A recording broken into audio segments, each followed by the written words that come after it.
I'll tell you a story. One day, a 15-year-old boy called Critobulus came to Socrates and said, "I need your help with something." And Critobulus was the son of one of Socrates' best friends, his lifelong friend, the guy that he grew up with, called Crito, who was a wealthy landowner. And he was kind of patron to Socrates. So Socrates wanted to help his son.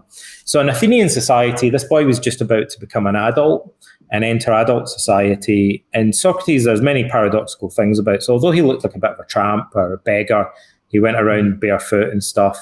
He was kind of scruffy. He also knew all the movers and shakers in Athens. Like, he knew a lot of influential and powerful people, aristocrats and statesmen, and like highly accomplished generals and artists.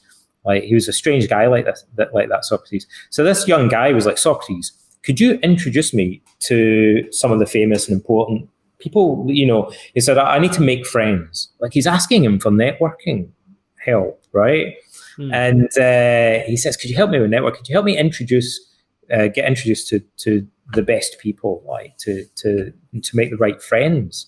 Like, because I'm just about to turn 15, and I want to make sure that I get with the right network in Athenian society."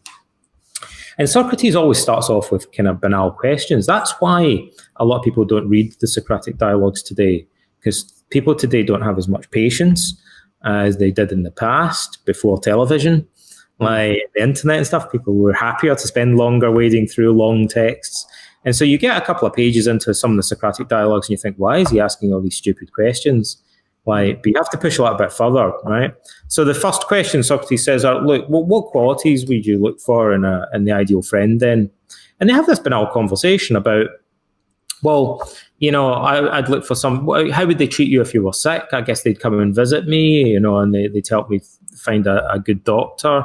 What if you were broke? Well, maybe they'd lend me money.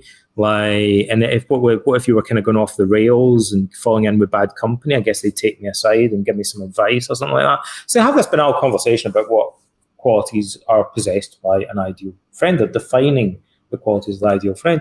And you'd be reading this and thinking, whatever, like, this is, it's kind of not telling me anything that I don't really know already, Socrates. So a lot of people maybe stop reading the dialogue at that point.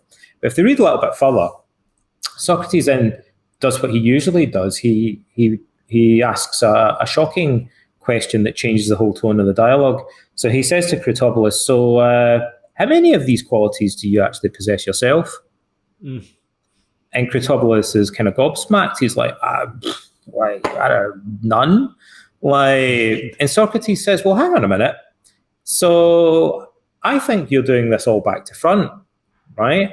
You've asked me to introduce you to the best friends that we could find. But if you don't have the qualities that would make you a good friend, not only are they going to figure that out, and then they're just going to kind of get fed up with you, not going to want to be friends with you, but it's also going to ruin my reputation as a sort of matchmaker of friends as well. So this is going to work out badly for everybody."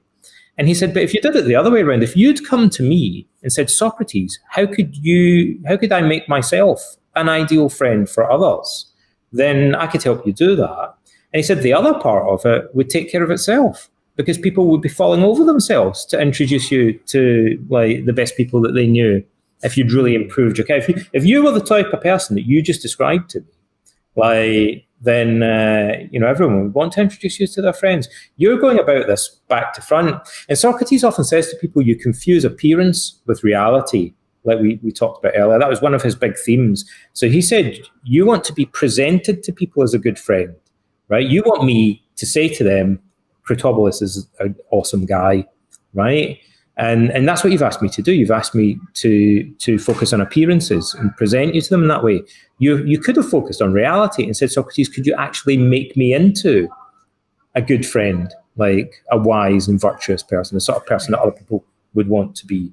You focused on the superficial aspect, the external aspect, rather than the inner core, the reality of it.